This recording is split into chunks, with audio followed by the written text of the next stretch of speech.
네, 앞서 보신 것처럼 정치권은 검찰 수사권 폐지와 새 정부의 인사 문제 등 곳곳에서 각을 세우고 있습니다. 9시 뉴스에서는 이틀 동안 여야 원내대표에게 직접 구체적인 생각과 계획 들어봅니다. 먼저 박홍근 더불어민주당 원내대표와 만납니다. 안녕하십니까, 대표님. 네, 안녕하십니까. 네, 바로 질문드리죠. 부동산이나 물가, 다른 급한 민생 문제들 많은데 왜 검찰 수사권 폐지 법안이고 왜 지금입니까?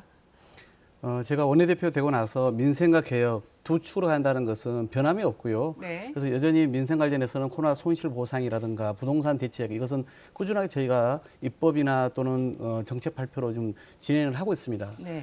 이 검찰의 수사권과 기소권 분리, 수기 분리라고 저는 표현합니다만 이 부분은 어제 오늘 나온 이야기가 아닙니다. 아시는 것처럼 지난 노무현 대통령이 평검사의 대화 아직도 국민들이 많이 기억하실 겁니다. 20년 동안 지속적으로 추진해온 일이거든요. 그래서 문재인 정부 들어서 이 문제 관련해서 1단계의 권력기관에 대한 개편 작업이 있었습니다. 그러나 미진했고 부족했습니다. 뭐 아시다시피 윤석열 당선인도 또 권성동 국민의힘 원내대표마저도 수사권과 기소권은 분리돼야 한다. 이렇게 그동안 얘기를 해오셨거든요.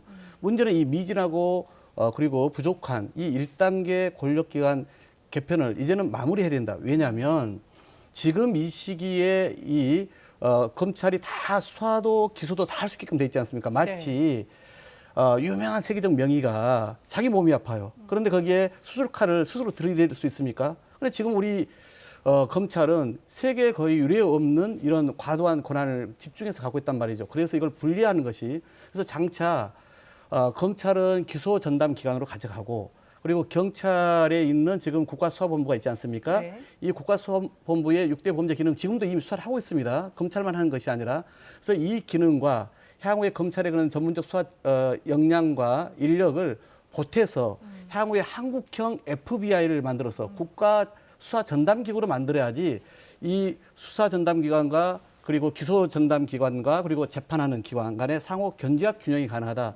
근데 윤석열 당선인께서 안타깝게도 검찰권을 오히려 강화하겠다 이렇게 얘기를 했죠. 그러니까 어렵게 20년 만에 문재인 정부에서 그나마 진전시켜온 이 권력기관 개편 개혁의 문제를 오히려 후퇴시킬 거라고 하는 판단이 저희는 선 것입니다. 그래서 앞으로 또 영영 이런 검찰의 그런 견제 균형의 문제는 어려워지겠다는 판단하에 시작된 겁니다. 근데 그 견제를 할 준비가 제대로 돼 있느냐, 한국형 FBI 준비도 차근차근 하면 어떠냐 이런 우려의 목소리도 나오거든요. 어떻게 보십니까?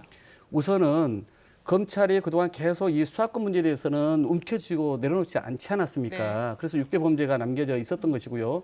그런데 이 6대 범죄 수사 관련된 부분은 경찰도 이미 많이 하고 있습니다. 그러니까 제가 통계를 봤더니 2018년도까지의 기준입니다. 경찰이 6대 범죄와 관련해서 수사 성과가 검찰이 한 것보다 12배가 높습니다. 그리고 이미 국가수사본부가 만들어지면서 거기에 변호사 등 포함해가지고 많은 그런 전문가들이 거기에 채용되어서 일을 하고 있거든요. 그래서 이미 6대 수사 범죄에 대해서는 그건 경찰의 지금의 수사 역량으로도 가능하지만 부족하다면 거기에 더 인원을 보충해주면 될 일이다. 그리고 더 중요하게는 하루빨리 검찰로부터 수사권을 분리해야 그 다음 단계인 경찰에 대한 개혁으로 나아갈 수가 있고 그리고 경찰의 수사 역량인 국가수사본부를 같이 합쳐서 그래서 한국형 FBI를 만드는 것이 궁극적인 목표로 좀 더 조기에 달성할 수 있다 이렇게 네. 보는 것입니다. 드릴 질문이 좀 많습니다. 네. 그런데 이제 국민의힘에서는 뭐라고 하냐면요. 문재인, 이재명 지키려는 거다. 검찰 수사권 폐지 추진하는 건 이렇게도 주장하는데 어떻게 반론하시겠습니까? 전형적인 정치 공세라고 볼 수밖에 없습니다. 문재인 대통령 대단히 원칙주의자시잖아요. 본인이 자신의 수사 때문에 이런 입법을 추진한다면 그걸 본인이 동의하겠습니까? 오히려 거부를 하시죠. 뿐만 아니라 지난 의원총회에서 이재명 후보랑 가까웠던 그 측근이라고 하는 그런 의원들이 오히려 의총회에서는 반대 의견을 강하게 냈습니다. 왜 그분들이 이재명 사형법을 지키려고 하는데 이 법을 반대한다고 토론 과정에서는 의견을 표출했겠습니까? 전혀 그것은 근거가 없는 이야기인 거고요. 만약에 윤석열 정부가 정치 보복을 한다면 굳이 이것은 뭐 꼭 그 수사권이 경찰이나 이런 다른 데 있어도 그래도 결국은 이관되어도 막을 수는 없는 거 아니겠어요? 그렇기 때문에 그것은 진짜 전형적인 그런 공세에 불과하다 이렇게 보고 있습니다. 근데 국민의힘은 이제 본회의에서 무제한 토론으로 막겠다고 하고요. 당장 정의당도 속도 조절이 필요하다고 밝혔는데 이제 통과가 가능할까요? 묘안이 있으십니까? 우선 저희는 철저하게 국회법이 정한 절차를 준수하려고 그럽니다. 네. 그래서 그 과정을 저희는 떼어내볼 생각에 추호도 없고요. 오늘도 지금 이제 소위가 열리는데 그 과정에서 충분히 국민의힘이 주장하는 바를 듣겠다. 더 나아가서는 향후에 정의당이나 또 민변, 뭐 참여연대 같은 시민단체 의견, 또 전문가들의 의견도 들어가면서 저희 법안에 정말 미비점이 확실히 있다라면 그것을 보완하는 방향으로 열린 토론의 자세로 임하겠다 이런 생각을 갖고 있고 4월 중에는 반드시 처리해야 한다 이렇게 보고 있는 것입니다. 네. 그럼 이제 새 정부 인사 문제로 넘어가겠습니다. 네. 정호영 복지부 장관 후보자, 뭐 당선인 측은 부정의 팩트가 확실히 있어야 한다 이렇게 얘기하는데 민주당은 이제 절대 안 된다 이런 입장인 거죠. 이미 제기된 의혹만 다 쓸 수가 없을 정도이죠. 더구나 오늘도 이제 저희가 보기에는 명백한 어떤 위법적 사실도 드러나고 또 시민단체가 고발까지 하지 않았습니까? 네. 그러니까 지금 국민들이 왜 가장 걱정하는 후보로 지목을 하겠습니까? 저는 다른 것보다 이게 우정이라고 하는 검증의 잣대는 비켜나가는지 몰라도 국민들이 얘기하는 또 윤석열 당선인이 얘기했던 공정이라고 하는 잣대는 결코 비켜나갈 수가 없는 것이거든요. 이게 전형적인 내로남불식 그런 이 친구 또는 신복 그런 인사이기 때문에 저로서는 국민의 그 높아진 눈높이 검증의 그 잣대에 맞춰서 이제는 결자 해지를 해야 할 때다라고 보는 것입니다. 네. 또 한 사람, 이 사람 발표 때도 논란이 컸습니다. 먼저 화면 잠깐 보시겠습니다. 이 법안이 통과되면 피해를 보는 것은 오직 힘없는 국민들 뿐입니다. 지난 5년간 무슨 일이 있었길래 이렇게 명분 없는 야반 도주구까지 벌여야 되는지 국민들께서 많이 궁금해하실 거라고 생각합니다. 네, 청문회를 앞둔 장관 후보자가 이렇게 강한 표현으로 입장을 밝힌 건 이례적입니다. 어떻게 보십니까? 저는 정말 깜짝 놀랐습니다. 제가 지금 삼선 국회의원으로서 인사청문회 많이 해보지 않았겠습니까? 네.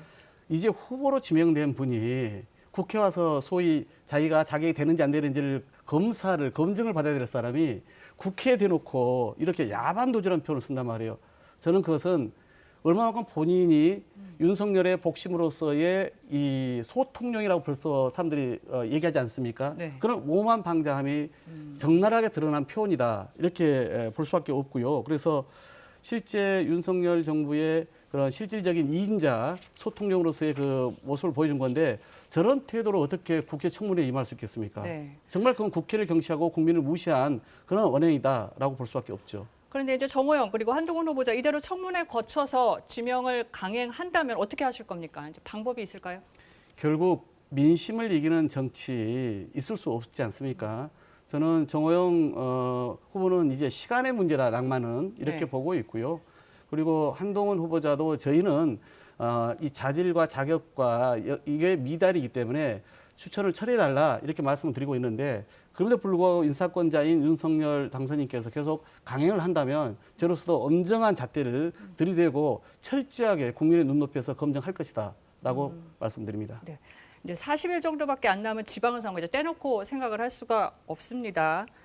최근 KBS 여론조사에서 민주당 후보 찍겠다는 답이 국민의힘 후보보다 10%포인트 적게 나왔어요. 대선 때보다 더 벌어진 건데 이유가 뭐라고 보십니까? 아무래도 이제는 정권 말기이고 또 신정부가 출범하지 않습니까? 그리고 초기에 국민들의 기대가 높아지기 마련이죠. 그래서 저희는 아주 어려운 조건에서 지방선거를 치를 수밖에 없다고 잘 알고 있습니다. 그러나 지난 대선에서 이재명 후보와 민주당에 줬던 1,614만 명의 국민들이 계십니다. 그분들이 투표장에 적극적으로 나올 수 있게끔 견인하는 그런 이 호소, 설득을 해야 되지 않겠습니까? 저희는 그런 점에서 개혁과 민생의 성과를 한편에서 내고 또 한편에서는 그분들께 윤석열 정부에 대한 견제의 힘을 민주당에 주셔야 된다. 그래야 국가가 보다 안정적이고 지속 가능하다. 이 말씀을 호소드릴 수밖에 없다고 봅니다.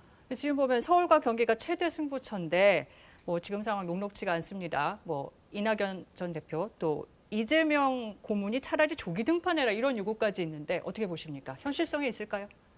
우선은 이제 서울 같은 경우는 저희가 전략 선거구로 지정을 했기 때문에 모든 가능성을 다 열어놓고 경쟁력이라든가 국민의 기대치를 보고 판단하겠다 해서 조만간에 그 결론이 날 거로 보여지고요. 누구든지 거기에는 대상이 될 수 있습니다. 그리고 우리 이재명 상임고문은 당의 소중한 정치적 자산입니다. 네. 결국 스스로 그동안 국민이 시킨 대로 하겠다라고 얘기하지 않았습니까? 마찬가지로 결국 당과 국민이 간절히 지금은 지방선거를 도와달라라든가 또 어떤 역할을 해달라고 호소할 때 본인이 그때 이제 비로소 발걸음을 떼고 그 응답에 호응하지 않을까, 그 요구에 응답에 나올 것이다 이렇게 보고 있습니다. 요구가 있으면 나올 것이다. 예, 그러니까 결국 지방선거에는 우리가 되게 어려운 선거 국면에서 치르기 때문에 많은 이 후보들께서 또 당의 입장에서는 그 직접 지원 유세라도 그렇게 지지 활동이라도 해달라고 요청하지 않겠습니까? 저는 결국 그 우리의 간절한 요청에 응답할 것으로 이렇게 보고 있습니다. 네, 오늘 여기서 정리하겠습니다. 말씀 감사합니다. 네, 고맙습니다.